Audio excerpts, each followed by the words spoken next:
Salve a tutti e ben ritrovati su ABC Django, il mio canale YouTube. Oggi siamo con Yoshio Stefan, grandissimo chitarrista, chi non lo conosce è semplicemente fuori da questo genere, ma oggi ce l'abbiamo qui. Hi Yoshio, welcome to ABC Django, my YouTube channel, and Thank you very much. jazzmanouche.it is my website. So I've prepared some questions for you. Yeah. Are you enjoying Monteroduni? Is this festival dedicated to Eddie Lang? Yeah, you know how it is.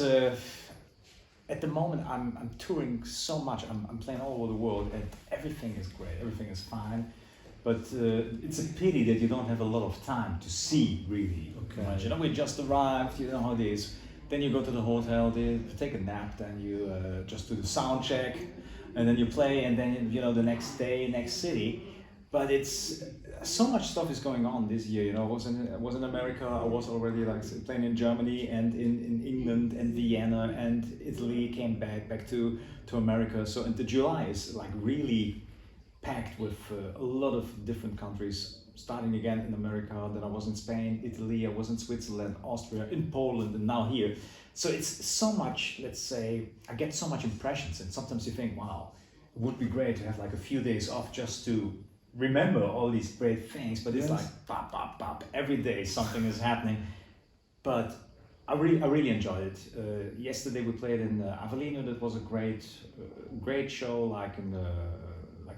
We played like an outside theater, and I'm really looking forward to the Eddie Lang Festival. I played here 15 years ago, so this is also sometimes interesting to see how things change for yourself, because I play so many gigs right now. And I remember I was here like 15 years ago, and I'm just really, let's say, looking forward to see how the reaction is today compared maybe 15 years ago when I was here. Yes. Very interesting. In previous interviews, you mentioned that your background was originally in pop and rock music, obviously. How did your transition to gypsy jazz happen? So it's different than what happens today because of the internet. So now it's easier, let's say, to not just to find gypsy jazz, but it's also easier to learn gypsy jazz. So when I started, my father was playing guitar. He showed me like Beatles songs. Okay. Started then with classical lessons because my father just thought, okay, it would be good. He saw that I'm talented, and he said, you know, I just can show you some chords, some Beatles stuff, some rock stuff. Would be great if you get more like an education. But back then, the only thing that was available was like classical guitar lessons, what was great, but my father was more thinking even back then, more like talking about theory and harmonies and stuff like this. But I would say the lessons were more about learning some pieces, stuff like that. For technical wise, it was really good for the left hand and for the right hand, but I was of course playing with my fingers back then. Then I came back to rock music when I was like 10, 11, more or less, and it didn't take that long until I found out about gypsy jazz and jazz, because I already started with 10 or 11, and also because my father, let's say, told me to improvise.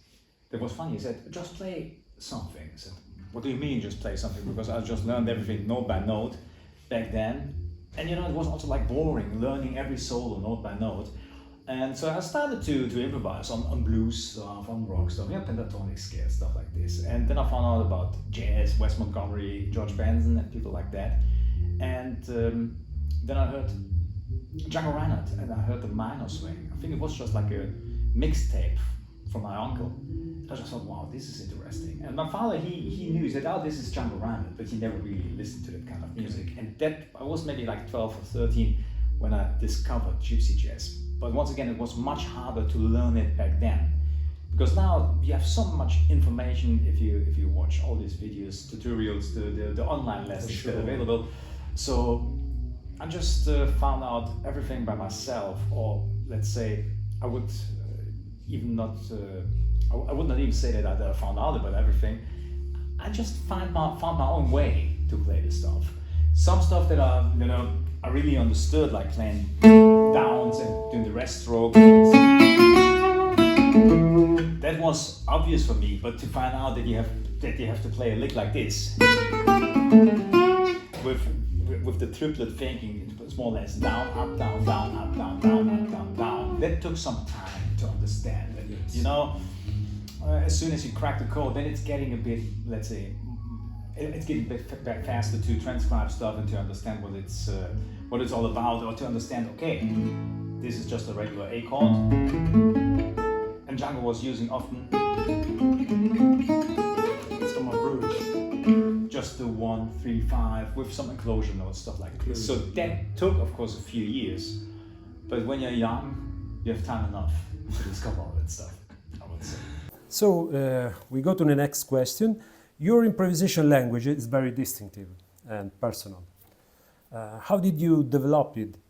How helped you make it so unique? That's maybe, you know, if we talk about how I discovered Django, we talked already that I started with rock music, with classical stuff. And I think I always listened to different kinds of music. Or let's say I met musicians all over the world. In 2002, for example, was the first time that I was playing in Nashville at the Chet Atkins Festival to meet all these great fingerstyle players like Richard Smith. You know, we play together with the Transatlantic Guitar Trio right now because you know, our friendship goes there's way back, you know, to 2002. We know each other more than 20 years. And through Richard and Tommy, you know, I knew who Chet Atkins was, but you know, I just thought, wow, this is also cool, you know, this.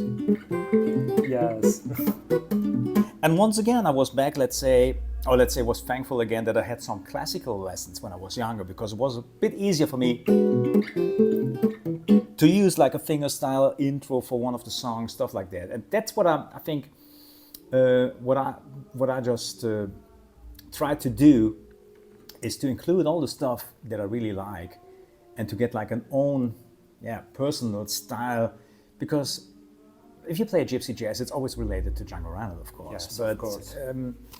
I just thought maybe I can just try to, let's say, get my own voice a little bit. So, because I don't want it to copy Django all the time. In the beginning, I think it's necessary to do that, to understand the language, to understand his playing or his way of improvising. Sure. But I just thought as a musician to go on, I want to bring in more of my personal stuff, and I think that's the reason. You know, I still do stuff like this, where you can use the typical gypsy swing technique, or I play like a pull off here, and upstroke here, and then 3 downs. I use it sometimes more like a rock, Yes. like a rock That's lick, it. and I think this became my own personal style. That sometimes I play like this.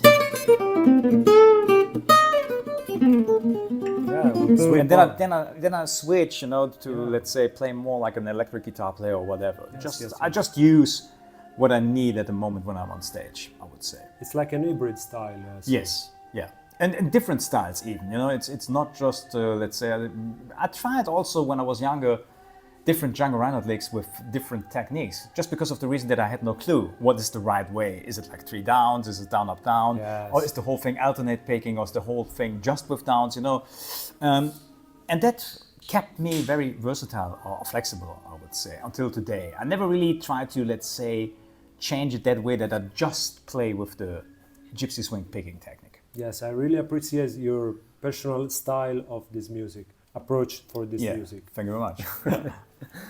So the last question. Your online school has become a reference for gypsy jazz and for gypsy jazz education around the world.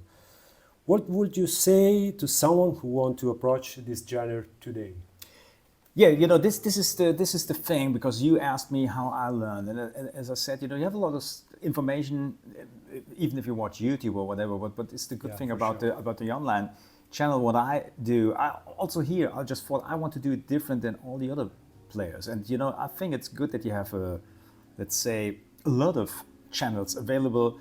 But I just thought really, because I know that a lot of people struggle to learn this kind of music, and you have a lot of people who are just beginners. So I didn't want to make up something that is just for sophisticated players who are already, let's say, very advanced. So we, first of all, let's say, serve lessons for all levels. So if you're a beginner, you can find something that is really interesting.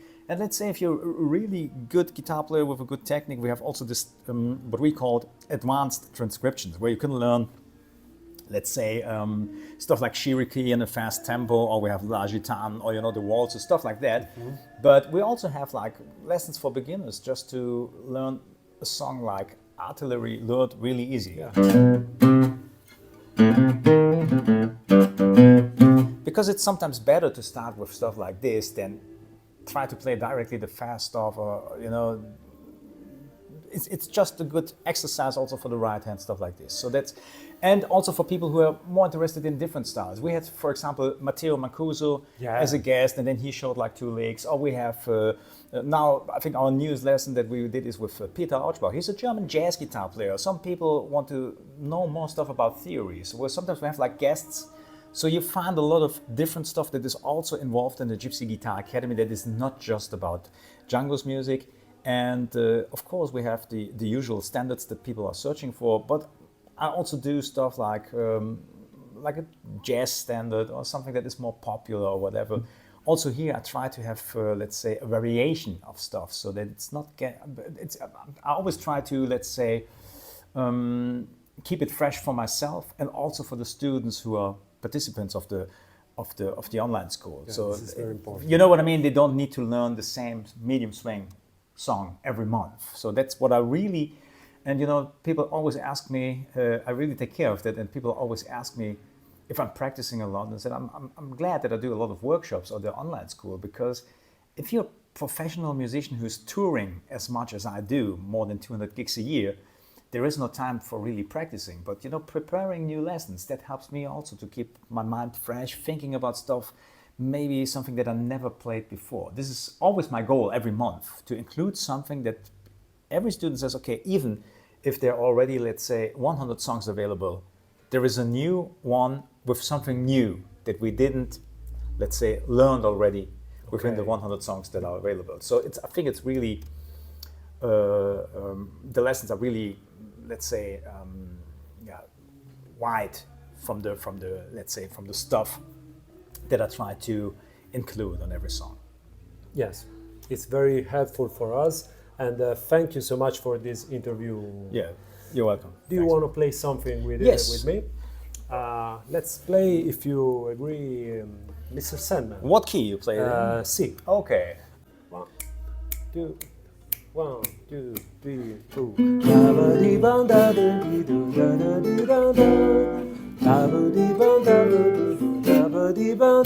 Mr. Sandman, bring me a dream, making the curious the I ever see.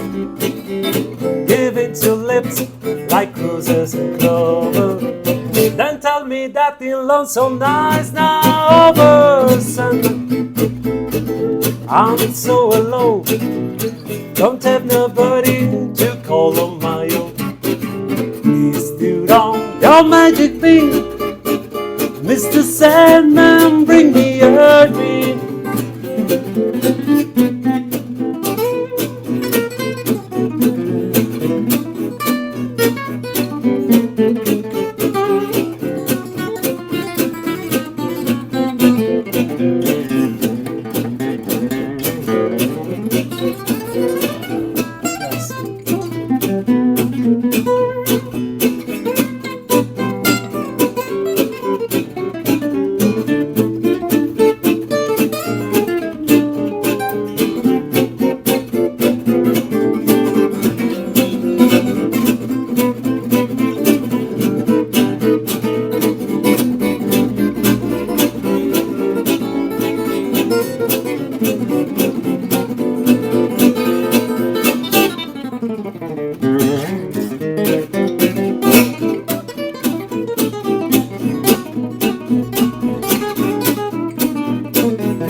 Don't tell me that the lonesome night now over, summer. I'm so alone. Don't have nobody to call on my own. Please do on your magic thing, Mr. Sandman, bring me. Sandman, bring me. Mr. Sandman, bring me.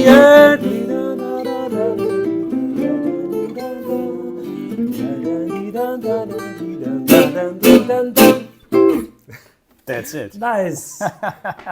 Thanks, man. Thank you so much, Yasho. You're welcome. It Thanks. was a great pleasure.